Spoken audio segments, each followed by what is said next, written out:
Comissão Parlamento Nacional leve trata assunto infraestrutura, identifica problema tolo e município Manufahi. Presidente Comissão Marcos Xavier ratou o assunto, foi halo aprovação para relatório fiscalização e município Manufahi no Suai e a semana Coto Cliuba. Ni afirma e o município Manufahi liu e a parte de NTT identifica menos funcionário, construção emergência nebe e o município Manufahi. O projeto Hatnulo finaliza ona, inclui projeto PDM nebe balung lalao tamba iha empreendimento barai. Imba Manufahi, ia mos atenawan kata komissão ne ia ministério buat tolu maka ia komissão memang ministério obras públicas, ministério transporte e telecomunicações, nomos ministério parlamento. Ya ministério parlamento ne ia ADN. Hanya ami baya município Manufahi ami deteta hare ia liliu ia DNTT ia funcionário maka menos sira funcionário menos sira ATT baya recomenda maya comissão para o ISA bela atau baya governo ia orçamento 2026 mai bela aumenta funcionário ia DNTT ia município Manufahi.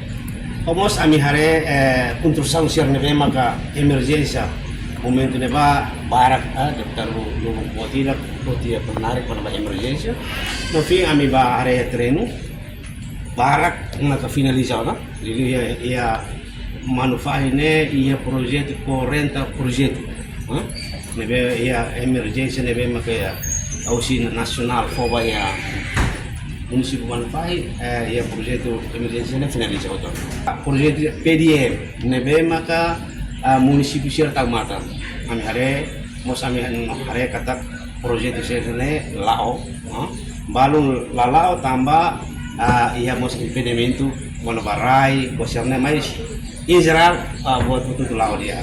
Além de comissão mos deteta obra balum parado tamba companhia Sira enfrenta menos financeiro. No ia fiscalização comissão na fatin encoraja Sira, liuba presidente autoridade Sira, continua tão matang, mas que obra Husi Nacional mak celebra contrato. Entretanto, total projeto nebelau e o município Covalima, hamuto katnulo residência, balão emergência, balão normal e projeto balão finaliza ona. Reportagem da Fátima Televisão Timor-Pos. Janela informação ba emohoto. Atua tem informação atual dia kliu. Kita haluha. Hane yang botão subscribe, like. Halo comentário no fahe tutang ba media sosial hoto.